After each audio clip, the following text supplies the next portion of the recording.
Business news now, starting with U.S. oil giant ExxonMobil announcing record net profits for 2022 and getting quite a lot of criticism for it. Charles Belgrand is here to tell us more. That's right, Allison. The oil industry as a whole really benefiting from the surge in oil prices that followed Russia's invasion of Ukraine. Exxon raked in $56 billion in profits last year, net profits, something that's likely to lead to further calls of special taxes on its earnings, windfall taxes. That's a record not just for the company, but for the Western oil industry as a whole. Another reason for these figures is the fact that the company went on a deep cost-cutting drive during the pandemic. The $56 billion figure in 2022 was more than double the figure for 2021.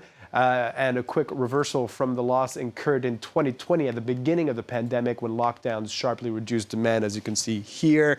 The previous record had been set in 2008 when the price of oil reached $142 per barrel. Now, the White House, who'd blamed the oil majors for high fuel prices at the pump, said these results were dangerous, saying, "The latest earnings report make clear that oil companies have everything they need, including record profits and thousands of unused but approved permits to increase production, but they're instead choosing to plow those profits into padding the pockets of executives and shareholders." Well, Exxon's CEO responded to this by saying the White House needed to get its facts straight and that actually the group has invested on new oil and gas projects.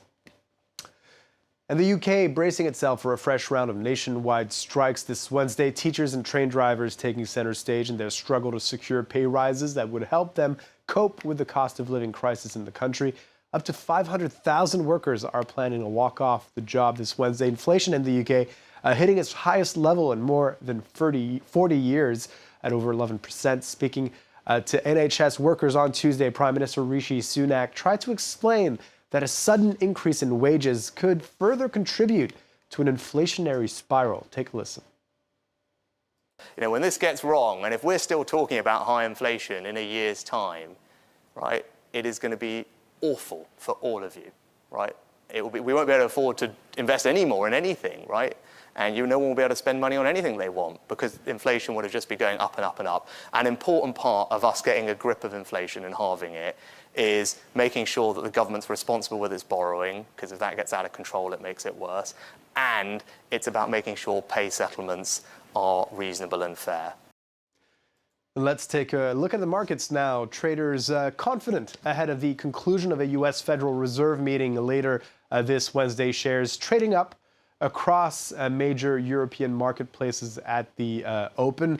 The Fed is expected to increase rates by 0.25%, but investors will be parsing through statements for clues of how much longer interest rates will keep increasing in the aim of taming inflation. As you can see, the Paris CAC 40 up just under 0.2%. The FTSE in London up by 0.25%.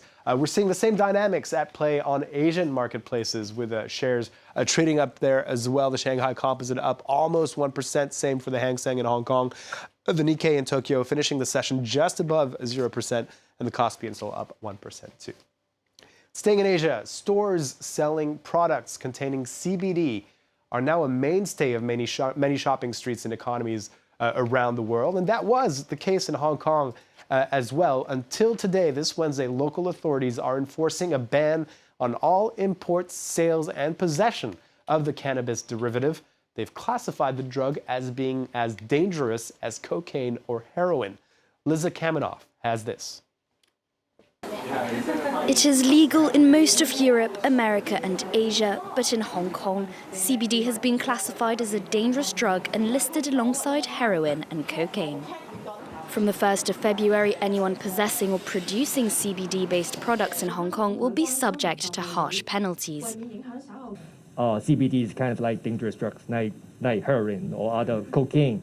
So, I mean, on the one hand, we have to conduct enforcement actions, and on the other hand, we have to conduct like education, publicity, to let all the people know that some products in other part of the world is not under control, but in Hong Kong, yes, CBD is under control. Selling or manufacturing CBD could result in life imprisonment and a fine equivalent to €588,000. Whilst possessing or consuming CBD could lead to 7 years in prison and a fine equivalent to over €110,000.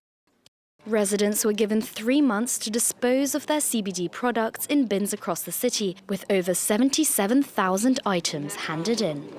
The marijuana-derived product was previously legal in Hong Kong, with shops and cafes selling a range of CBD-infused products, coffee, cakes and beer. Some businesses now face estimated losses of over €35,000. Jennifer's online bakery shop sold CBD cookies and cheesecakes, but now has been struggling in the lead-up to the ban. The rumors of the ban has been affecting how I do my business anymore. And like, for example, I said some platform just took me offline without telling me. And then it's not as easy to get like a space at markets.